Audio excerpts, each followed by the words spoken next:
चलिए प्यारे बच्चों, आई होप आप सब ठीक होंगे। आज की क्लास जो रहेगी हमारी वो विज्ञान और प्रौद्योगिकी की क्लास रहेगी। यहाँ हम सबसे पहले बात करेंगे यानों के बारे में, जितने भी हमारे जो है आपके रॉकेट रहे उन सब का अध्ययन करेंगे। ठीक है, देखिए सबसे पहले हम बात करेंगे चंद्रयान फर्स्ट की।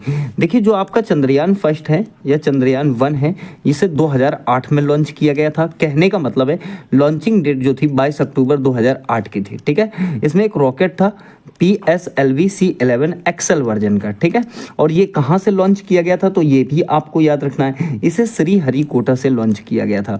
कहाँ से लॉन्च किया गया था तो आप कहेंगे श्री हरिकोटा से। ठीक है, अब दूसरी बात याद रखना, इसकी उपलब्धि ये सिर्फ ऑर्बिटर मिशन था। ठीक है, ऑर्बिटर मिशन था और इसका कार्य क्या था, चंद्रमा की सतह के रासायनिक और खनिज मानचित्रण के साथ साथ पानी के अणुओं की मौजूदगी की पुष्टि करना। ठीक है, और इसने ये काम किया भी। तो आप कह सकते हो ये चांद पर उतरा नहीं था, बस चक्कर लगा रहा था। केवल क्या कर रहा था, चक्कर लगाने के लिए इसे जो है सेंड किया गया था। इसने दुनिया को बताया कि चांद पर वाटर मोलेकुल्स मौजूद हैं, अर्थात ये कह सकते हो आप, इसका मतलब होता है पानी के अणु। क्या होता है, पानी के अणु जो है मौजूद हैं। ठीक है, अब देखिए इसमें जो है मून इम्पैक्ट प्रोब था। ठीक है, ये जो है मून इम्पैक्ट और प्रोब, इसकी अगर बात करूं MIP की अगर मैं बात करूं तो देखिए मून इम्पैक्ट प्रोब एक छोटा सा 29 kg का, कितना kg का तो आप कहेंगे 29 kg का जो है एक प्रोब था, जांच करने वाला था। ठीक है, जिसे चंद्रयान 1 ऑर्बिटर से अलग करके चांद की सतह पर क्रैश लैंड कराया गया था। ठीक है, ये बात ध्यान रखनी। अब देखिए इसे मानते हैं कि जानबूझकर चांद की सतह पर क्रैश कराया गया था, क्योंकि काम खत्म हो गया था तो इसे क्रैश करा दिया गया। ठीक है, और इसमें जो है तिरंगा बना हुआ था। एक बात और ध्यान देनी है आपको कि जिस स्थान पर तेरे बच्चों जिस स्थान पर ये क्रैश हुआ था उस स्थान का नाम दिया गया था। क्या नाम दिया गया था, जवाहर पॉइंट। क्या नाम दिया गया, जवाहर पॉइंट जो है इसका नाम दिया गया था। ठीक है, चलिए अगला पॉइंट देखते हैं।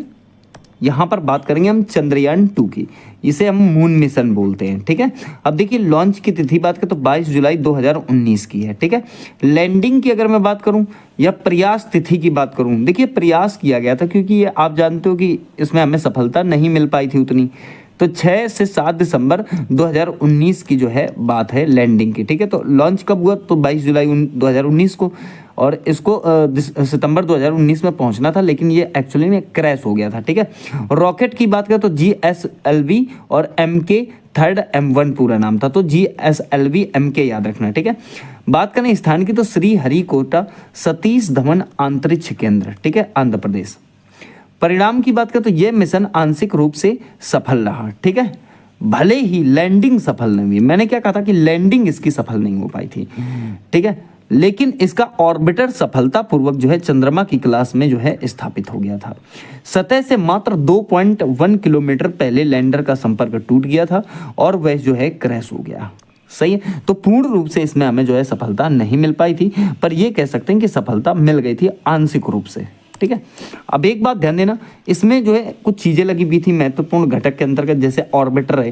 ठीक है, ये आज भी चंद्रमा की परिक्रमा कर रहा है और इसने चंद्रयान 3 के लैंडर के साथ संपर्क बनाने में जो है मदद की थी। ठीक है, लैंडर यहां समझना, लैंडर को देखिए, लैंडर को ही विक्रम नाम दिया गया। रीजन क्या है, भारतीय अंतरिक्ष कार्यक्रम के जनक डॉक्टर विक्रम साराभाई के नाम पर इसको दिया गया था। वहीं अगला है देखिए रोवर, एक तो था प्यारे बच्चों लैंडर, एक है रोवर, और रोवर को ही जो है प्रज्ञान बोला गया। संस्कृत में इसका अर्थ क्या होता है, बुद्धिमत्ता। ठीक है, रोवर समझना, एक हो गया लैंडर, एक हो गया रोवर और एक हो गया प्यारे बच्चों आपका ऑर्बिटर। ठीक है, तो 3 इसमें इसके पार्ट थे या घटक थे। अगर बात करें तो क्रैश साइट का नाम चंद्रमा की जिस जगह पर चंद्रयान 2 के लैंडर ने अपनी छाप छोड़ी, जहां वह क्रैश हुआ, उस स्थान को तिरंगा पॉइंट जो है नाम दिया गया है। कौन सा पॉइंट, तो तिरंगा पॉइंट नाम दिया गया है। उद्देश्य की बात करें तो इसका लक्ष्य भी चंद्रमा के दक्षिणी ध्रुव अर्थात साउथ पोल पर सॉफ्ट लैंडिंग करना था, जिसे बाद में चंद्रयान 3 ने जो है कंप्लीट किया था। किसने, तो चंद्रयान 3 ने कंप्लीट किया था। ठीक है, चलो आगे समझिए। देखिए जो चंद्रयान 3 है, इसकी अगर बात करें तो इसे भी मून मिशन के रूप में लॉन्च किया गया। लॉन्च तिथि जो है इसकी वो 14 जुलाई 2023 है। ठीक है, लॉन्च तिथि कितनी है तो 14 जुलाई 2023 है। लैंडिंग तिथि की बात करें तो 23 अगस्त 2023 है। इस दिन को राष्ट्रीय अंतरिक्ष दिवस घोषित किया गया है, अर्थात 23 अगस्त को जो है कौन सा, तो आप कहोगे राष्ट्रीय अंतरिक्ष दिवस घोषित किया गया है। ठीक है, रॉकेट की बात करें तो LVM-3 M4, कहने का मतलब इनके नाम मैं बाद में आपको बताऊंगा। टोटल LVM-3 और M4, इसे बाहुबली या फैट बॉय भी जो है कहा जाता है। स्थान की बात करें तो श्री हरिकोटा सतीश धवन अंतरिक्ष केंद्र, आपका आंध्र प्रदेश। ठीक है, ये ध्यान देना है। मुख्य उपलब्धि, भारत चंद्रमा के दक्षिणी ध्रुव अर्थात साउथ पोल पर उतरने वाला दुनिया का पहला देश जो है बन गया, जैसे आप यहाँ पर इमेज में देख पा रहे हो। चंद्रमा पर उतरने वाला कुल चौथा देश। ठीक है, इससे पहले की अगर बात करूं उसमें USA है, आपका रसिया आता है जिसे आप रूस कहते हो। ठीक है, फिर आपका चीन आता है, चीन, फिर आपका भारत आता है। सही है, हालांकि अब जापान भी हो गया है। ठीक है, अब ये बात आप ध्यान रखेंगे। तो ये हमारा कौन सा क्रम है, इसमें चौथा क्रम है। ठीक है, चलिए अगला अगर मैं बताऊं आपको, देखिए आगामी भविष्य के मिशन, जो आप भविष्य का रोड मैप देखते हो। ठीक है, तो चंद्रयान 4 जो है ये लॉन्च किया जाएगा। ठीक है, इसका टाइमिंग जो है प्यारे बच्चों वो 2027 से 28 के आसपास लॉन्च किए जाने की योजना है। ठीक है, इसमें अंतरिक्ष में डॉकिंग अनडॉकिंग, दो हिस्सों का जुड़ना और अलग होना, कहने का मतलब है जुड़ेंगे और अलग भी हो सकते हैं। तो उसमें डॉकिंग और अनडॉकिंग का जो है प्रयोग किया गया है। इसका काम क्या है, तो मिट्टी, देखिए यहाँ पर मिट्टी चट्टान के नमूने इकट्ठा करना और वापस पृथ्वी पर लाना है।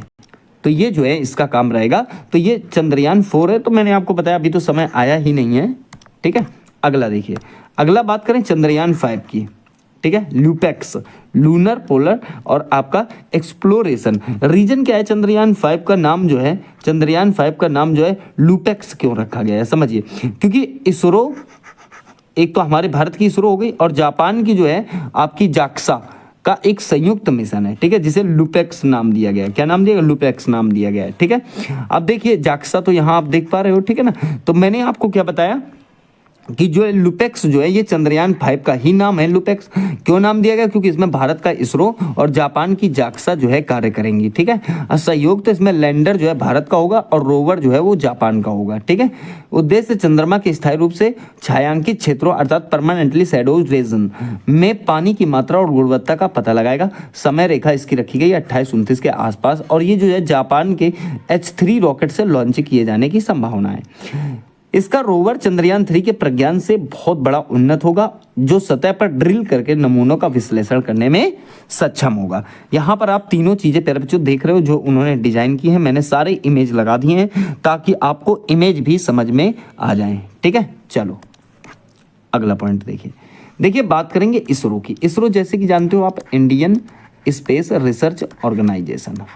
ठीक है, तो यहाँ पर आप समझिएगा, तो इसरो तो इसका नाम बाद में पड़ा है, पहले इसका क्या नाम था, इंकोस्पर नाम था। ठीक है, इंकोस्पर 1962 में इसरो नहीं था प्यारे बच्चों, क्या नहीं था, इसरो नहीं था, ये 1962 में इंकोस्पर बना हुआ था। ठीक है, अब देखिए डॉक्टर विक्रम साराभाई और पंडित नेहरू ने इंकोस्पर की स्थापना की थी, अर्थात Indian national committee for space research. बहुत इंपॉर्टेंट है, ध्यान रखना।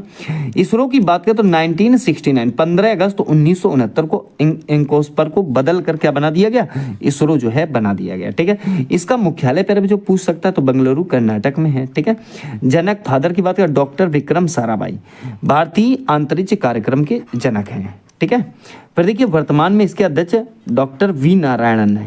ठीक है, कौन है, तो डॉक्टर वी नारायण। तो इसरो का आपको यहाँ पर बढ़िया तरीके से मैंने आपको इतिहास बता दिया है। ठीक है, चलिए आगे बात करते हैं। देखिए आर्यभट्ट की, किसकी बात करेंगे, आर्यभट्ट 1975 भारत का पहला उपग्रह अर्थात कह सकते हो आप सैटेलाइट था। ठीक है, लॉन्चिंग की बात करें तो 19 अप्रैल 1975 को हुआ। भारत के पास तब अपना रॉकेट नहीं था, इसलिए इसे जो है सोवियत रूस के रॉकेट कॉस्मोस 3M से जो है लॉन्च किया गया था। मैंने क्या बताया आपको कि भारत के पास उस समय अपना रॉकेट नहीं था, क्योंकि आर्यभट्ट तो पहला उपग्रह था, तो रॉकेट ही नहीं था, तो हमने किससे मदद ले ली, रसिया से। नॉट, ये बात आपको यहाँ पर ध्यान देनी है, ये पूरी तरह से भारत में बना था, लेकिन लॉन्चिंग ही केवल कॉस्मोस से हुई थी। ठीक है, अब दूसरा, तो यहाँ पर एक पॉइंट आपने समझा क्या, आर्यभट्ट, दूसरा समझिए रोहिणी। ठीक है, रोहिणी RS-1 1980 में सेंड किया गया। ठीक है, अब महत्व की बात करें तो ये भारत की धरती से भारत के अपने रॉकेट द्वारा लॉन्च किया गया था। अब देखिए भारत के पास अपना रॉकेट भी आ गया। ठीक है, तो ये अपनी धरती पर भारत के ही रॉकेट से इसे लॉन्च किया गया था। रॉकेट का नाम था SLV-3, अर्थात सैटेलाइट लॉन्च व्हीकल होता है। SLV की फुल फॉर्म क्या? Satellite launch vehicle. अब देखिए मिशन डायरेक्टर कौन थे? डॉक्टर APJ अब्दुल कलाम थे प्यारे बच्चों। ये कौन है तो ये बताने की आपको आवश्यकता है नहीं। चलिए देखिए बात करेंगे एप्पल की। किसकी बात करेंगे? एप्पल 1981। एप्पल जो लॉन्च हुआ वो 1981 में लॉन्च हुआ। इसका पूरा नाम एरियन पैसेंजर पेलोड एक्सपेरिमेंट था। ठीक है, एप्पल का ये भारत का पहला संचार उपग्रह था, अर्थात कम्युनिकेशन सैटेलाइट था। ठीक है, यहाँ पर देख सकते हो प्यारे जो इसके परीक्षण के दौरान इसे बैलगाड़ी अर्थात बुलक कार्ट पर ले जाया गया था, जैसे कि आप यहाँ प्यारे बच्चों इमेज में देख पा रहे हो। ठीक है, ध्यान देना। फिर बात करते हैं हम थोड़ा सा राकेश शर्मा की। देखिए राकेश शर्मा की बात करें तो अंतरिक्ष में पहले भारतीय जो थे वो आपके राकेश शर्मा थे। ठीक है, अंतरिक्ष में जाने वाले पहले भारतीय राकेश शर्मा थे, जिन्होंने अगर मैं बताऊं तो 3 अप्रैल 1984 को सोवियत संघ के सोयूट, याद रखना वैसे इसे शॉर्ट में कह सकते हो आप सोयूज बोलना। ठीक है, T11 वरना सोयूट बोल देते हैं। ठीक है, सोयूज T11 है तो सोयूट बोल देते हैं उसे। मिशन के तहत अंतरिक्ष की यात्रा की और वे अंतरिक्ष में पहुंचने वाले पहले भारतीय नागरिक बन गए। ठीक है, तो याद रखना यहाँ पर मैंने बताया ये रूस का मिशन था। तारीख जो है 3 अप्रैल 1984 है। प्रसिद्ध संवाद क्या था? जब PM इंदिरा गांधी ने पूछा कि ऊपर से भारत कैसा दिखता है तो उन्होंने कहा सारे जहाँ से अच्छा हिंदुस्तान हमारा, वरना आज जब जाते हैं लोग तो लोग कहते हैं कि ये बताओ कि हमने जो हलवा भेजा था वो कैसा लगा है आपको। ठीक है, वरना एक समय था जब वहाँ पर ये नहीं पूछा जाता हलवा कैसा लगा है, वहाँ ये पूछा जाता हमारा देश कैसा लग रहा है। ठीक है, तो ये भी थोड़ा सा ध्यान रखना। चलिए एजुसेट की बात करें अगर तो एजुसेट 2004 में लॉन्च किया गया। ये दुनिया का पहला उपग्रह था जो विशेष रूप से शिक्षा के लिए लॉन्च किया गया था। ठीक है, किसके लिए? शिक्षा के लिए लॉन्च किया गया था। इसका उपयोग दूरस्थ शिक्षा अर्थात डिस्टेंस एजुकेशन और स्मार्ट क्लासरूम के लिए जो है किया गया था।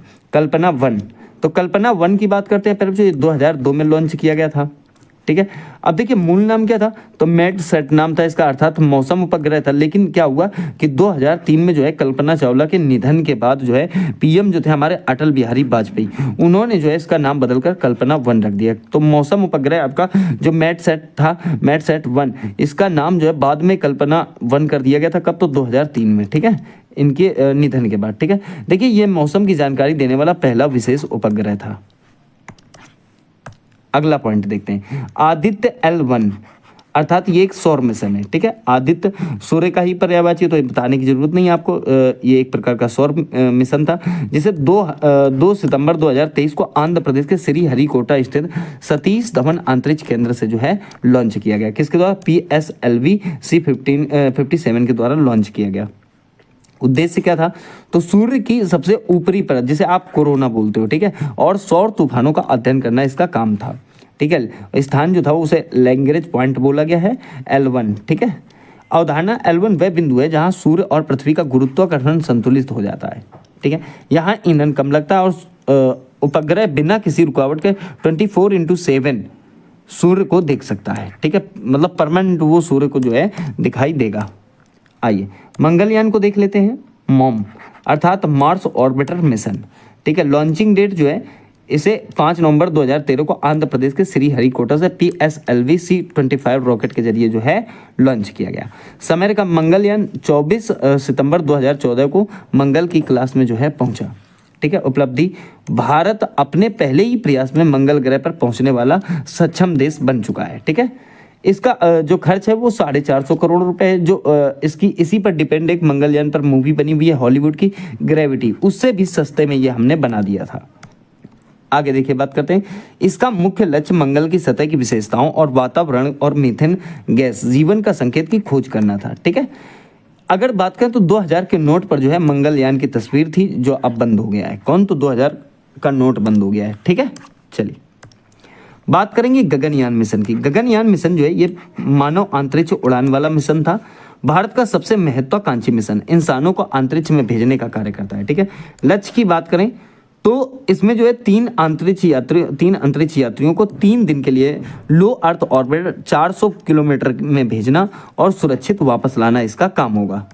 यहाँ थोड़ा सा ताज़ा अपडेट ले लेते हैं। दिसंबर 2025 के संदर्भ में। देखिए मानव रहित परीक्षण जीवन बोला गया है, ये पहला मानव रहित मिशन होगा जिसमें व्योम चित्र, आप याद रखना एग्जाम में पूछ सकता है व्योम चित्र क्या है, तो एक महिला रोबोट को जो है भेजा जाएगा। जनवरी 2026 की शुरुआत में से निर्धारित किया गया है। कब निर्धारित किया गया? तो जनवरी 2026 की शुरुआत में। ठीक है, चलो अगला पॉइंट है आपका मानव युक्त मिशन H1। ठीक है, ये मुख्य मानव अंतरिक्ष उड़ान अब 2027 की पहली तिमाही के लिए लक्षित है। ठीक है, यहाँ पर अंतरिक्ष यात्री की बात करें तो 4 वायुसेना पायलट चुने गए हैं, एक प्रशांत नायर, एक अंगद प्रताप और जो है एक अजीत कृष्णन और दूसरे शुभांशु शुक्ला।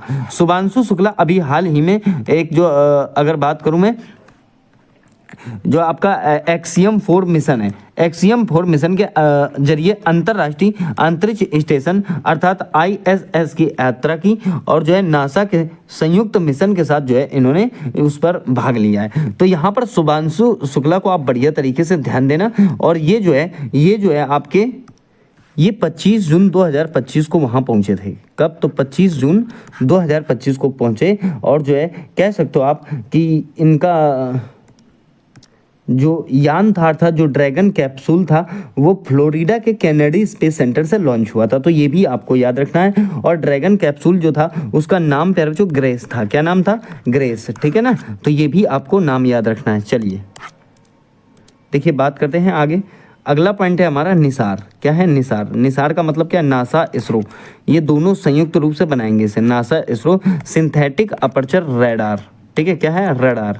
देखिए सहयोग की बात है, नासा और इसरो का संयुक्त मिशन है और 30 जुलाई 2025 को भारत के GSLV F-16 रॉकेट द्वारा जो है श्रीहरिकोटा के सतीश धवन अंतरिक्ष केंद्र से सफलतापूर्वक जो है लॉन्च किया गया। ठीक है, ये दुनिया का सबसे महंगा पृथ्वी अवलोकन उपग्रह है अर्थात अर्थ ऑब्जर्वेशन सैटेलाइट है। ये भूकंप, भूस्खलन और बर्फ पिघलने की घटनाओं को ट्रैक करेगा। ये 12 दिन में पूरी धरती का नक्शा बना सकता है, ये इसके अंदर क्वालिटी है। ठीक है, देखिए बात करेंगे भारतीय अंतरिक्ष स्टेशन अर्थात BAS, भारतीय अंतरिक्ष स्टेशन अर्थात BAS। देखिए लक्ष्य की बात करें तो भारत का अपना अंतरिक्ष स्टेशन जो है बनाना है, ये एक इनका संकल्प है। और पहला मॉडल लॉन्च किया 2028 पूर्ण रूप से सक्रिय हो जाए, देखिए सक्रिय हो जाएगा, जिसमें 5 मॉडल होंगे और 2035 तक जो है इसे तैयार करने की कोशिश की जाएगी या उम्मीद है। ठीक है, अब देखिए ये पृथ्वी से लगभग 4 से 450 किलोमीटर की ऊंचाई पर निचली पृथ्वी क्लास जो है आपका LEO में स्थापित किया जाएगा। इसके वजन की बात करें तो लगभग 20 से 30 टन रहेगा। अंतरराष्ट्रीय स्पेस स्टेशन से ये जो है आपका छोटा होगा, तो बहुत इंपॉर्टेंट पॉइंट है। ठीक है ना, भारत का अपना एक अंतरिक्ष स्टेशन बन जाएगा, ये भी बहुत अच्छी बात रहेगी। यहाँ पर आप इमेज के तौर पर इसे देख सकते हो। ठीक है, चलिए अगला बात करेंगे शुक्रयान फर्स्ट। तो वीनस ऑर्बिटर मिशन के रूप में ये है और उद्देश्य की बात करें तो शुक्र के घने वातावरण, बादलों की संरचना, सतह के भूविज्ञान और ज्वालामुखी गतिविधियों का अध्ययन करना इसका काम होगा। यह ग्रह के रनवे ग्रीन हाउस प्रभाव को समझने में हमारी बहुत ज़्यादा मदद करने वाला है। ठीक है, लॉन्च की तिथि भारत सरकार ने हाल ही में इसे मार्च 2028 में लॉन्च करने की आधिकारिक मंजूरी दे दी है। प्रक्षेपण यान की बात करें तो इसे LM-3 अर्थात लॉन्च व्हीकल मार्क 3 रॉकेट द्वारा लॉन्च किया जाएगा, जो इसे शुक्र की क्लास तक ले जाने के लिए आवश्यक भारी पेलोड क्षमता प्रदान करेगा। ठीक है, तो ये भी आपको याद रखना है।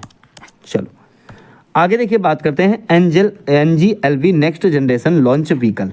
ठीक है, यहाँ पर आप कई इमेज देख पा रहे होगे लॉन्च व्हीकल के। तो यहाँ पर देखिए प्रोजेक्ट सूर्य इसका नाम दिया गया है, प्रोजेक्ट का नाम, और इसका उद्देश्य जो है PSLV और LVM-3 के बाद अब इसरो पुनः जो है प्रयोज रॉकेट बना रहा है एलन मस्क की SpaceX की तरह। ठीक है ना, तो ये भी ध्यान रखना है। ये भारत के आगामी भारतीय अंतरिक्ष स्टेशन अर्थात बस के निर्माण और 2040 तक चंद्रमा पर मानव भेजने के लक्ष्यों को पूरा करने के लिए जो है प्राथमिक रॉकेट रहेगा। तो ये पॉइंट भी आप इसमें बढ़िया तरीके से याद रखना। चलिए आगे अब यहाँ पर रॉकेट का विकास देख लेते हैं। पहले जो एवोल्यूशन ऑफ रॉकेट्स, जैसे मैंने पहले बताया था कि मैं बताऊंगा इनके बारे में। सबसे पहले SLV-3 की बात करें तो देखिए सैटेलाइट लॉन्च व्हीकल 1980 के दशक में ये वाला जो है बना था और ये मात्र जो है सब बहुत छोटा था, केवल 40 किलो का वजन ले जा सकता था। ठीक है, फिर देखिए IPSLV अर्थात पोलर SLV 1990 के दशक में आया, सबसे सफल रहा ये। ठीक है, इसे इसरो का वर्क हॉर्स कहा जाता है। ठीक है, क्या कहा जाता है? वर्क हॉर्स कहते हैं। चंद्रयान, मंगलयान इसी से ले गए। ठीक है, फिर देखिए GSLV। ठीक है, जियो साइक्रोनस SLV भारी उपग्रहों के लिए है। ये जब बहुत ज़्यादा भारी उपग्रह लॉन्च किया जाता है तब इसकी ज़रूरत पड़ती है, ठीक है। इसमें जो है क्रायोजेनिक का इंजन लगा होता है, ठीक है, क्रायोजेनिक का इंजन लगा होता है। और देखिए ये भारतीय अंतरिक्ष अनुसंधान संगठन इसरो द्वारा विकसित एक शक्तिशाली प्रक्षेपण यान रॉकेट है, जिसका मुख्य काम भारी उपग्रहों को पृथ्वी से बहुत ऊंची भू समकालिक स्थानांतरण क्लास में स्थापित करना होता है, ठीक है। चलिए देखिए LVM-3, ठीक है, लॉन्च व्हीकल मार्क 3 सबसे नया और सबसे भारी रॉकेट है, ठीक है। चंद्रयान 3 और गगनयान के लिए ये जो है बहुत इंपॉर्टेंट रहा है, ठीक है। तो कोई दिक्कत यहाँ पर किसी को, ये समझ में आ गया होगा आपके। चलिए अब देखिए कुछ फैक्ट समझ लेते हैं यहाँ पर। भारतीय जमीन से सबसे भारी लॉन्च जो है 2 नवंबर 2025 को इसरो ने CMS-3 GSAT-7R उपग्रह जो है लॉन्च किया, जिसका वजन जो है 4410 kg है। ये भारत की धरती श्रीहरिकोटा और भारतीय रॉकेट द्वारा लॉन्च किया गया अब तक का सबसे भारी उपग्रह है। तो ये बात आपको हालिया अपडेट में याद रखनी है।